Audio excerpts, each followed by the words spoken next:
prezidentė, komisija, delegatai. Esu VEDA SA prezidentas, Vytenis Burokas. Noriu pasakyti dėl šito būtent klausimo.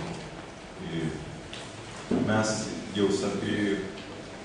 jaučiamės nepatenkinti irgi dalyvavimo LSAS veikloje, nes kai kuriais klausimais negaunam atsako ir mes esame menininkai ir dažnai neatsižvelgiam į tai. Visuotinio susirinkimo metu pas mus maža akademija, kiek mūsų buvo visuotinis susirinkimas teisėtas, viskas buvo patikrinta ir buvo nuspręsta išstoti iš LSAS, taip pat teigiam išstojimą.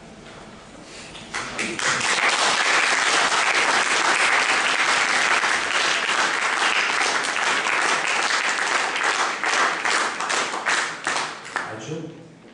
Noriu pasisakyti.